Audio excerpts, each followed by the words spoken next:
जय श्री राम, जय मंगल आरती धाम। आज कार्तिक शुद्धि तृतीया तीज दिन शुक्रवार है और आज अपन पितृदोष के ऊपर चर्चा करते हैं। अधिकांश लोगों की कुंडली में 100 में से 95 कुंडलियों में पितृदोष देखा जाता है। इसका एकमात्र कारण जो बहुत विद्वानों के मतानुसार और गुरुदेव श्री हनुमान जी महाराज की प्रेरणा से प्राप्त हुआ है वह यह है कि पितृदोष हमारे घर में पितृ, पहले तो समझे पितृ क्या है।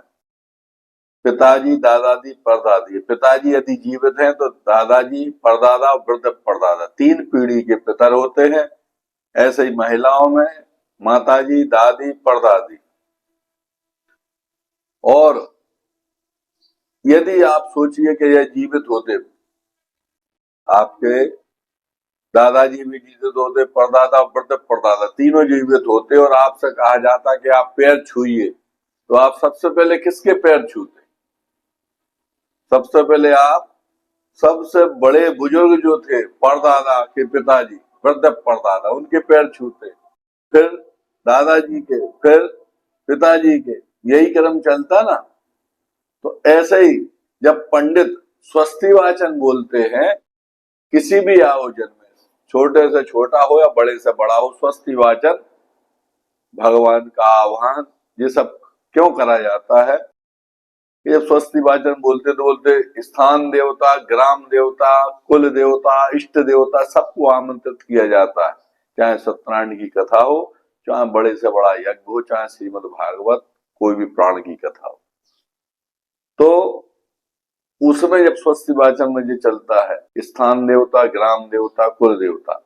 अब जिस जगह पे आयोजन हो रहा है, मान लो कथा हो रही, भागवत कथा हो रही है, और आपने स्थान देवता को आह्वान नहीं किया, कुल देवता और ग्राम देवता को नहीं बुलाया, तो आप ये मानिए, क्योंकि गांव का सबसे प्राचीन स्थान, जैसे गांव में 4 मंदिर हैं, लेकिन सबसे प्राचीन जो स्थान है वो आपके परदादा ने उसमें कुछ ना कुछ सहयोग किया होगा।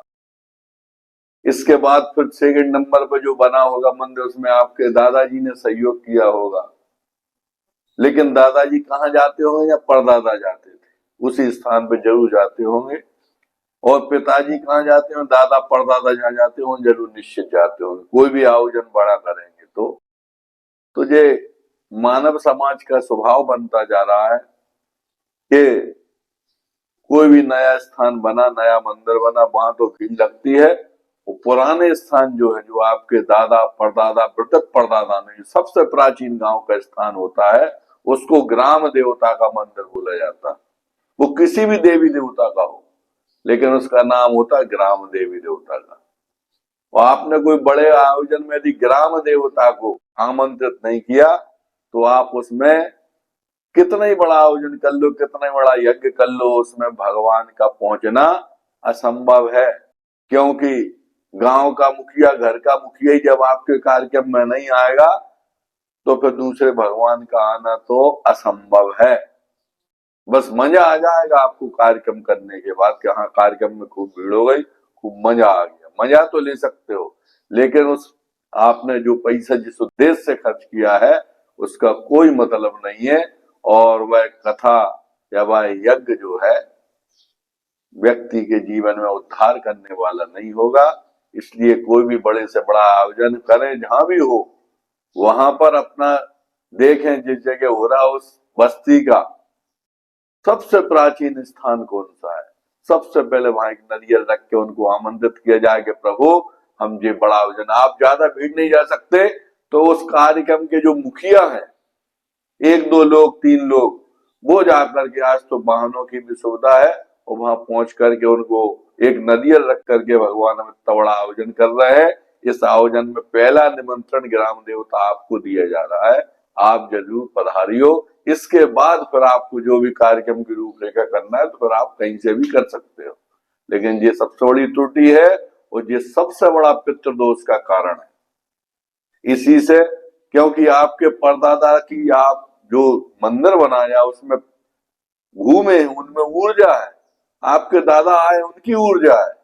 आपके पिताजी आए, उनकी ऊर्जा। लेकिन आप कोई नए मंदिर में पकड़ लिया आपने। जैसे आप दादा परदादा की जमीन जायदाद को खा रहे हैं कि जी हमारे दादा परदादा हमें छोड़ गए थे।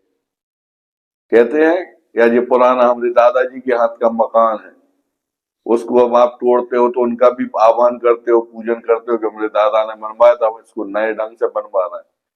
फिर भी उनका आह्वान करके पूजा करते हो। तो वही बात यहाँ लागू होती है। और ये सब कार्यक्रम जब होते हैं तो आपके पितृ निश्चित तौर पे नाराज होते हैं कि हमने जिस जगह की जो हमने बीज बोया था, उस बीज को तुमने, उस पेड़ को, उस जगह को, उस मंदिर को तो आप भूल गए और नए नए जगह जुड़ गए। इसलिए वो फिर आपका कार्यक्रम में इंसान भले मजा आ जाए, खुशी आ जाए, लेकिन आपके पितृ देवता कभी प्रसन्न नहीं होंगे। तो ये सबसे बड़ा पितृदोष का कारण है। जय सिया राम, जय मंगल आरती।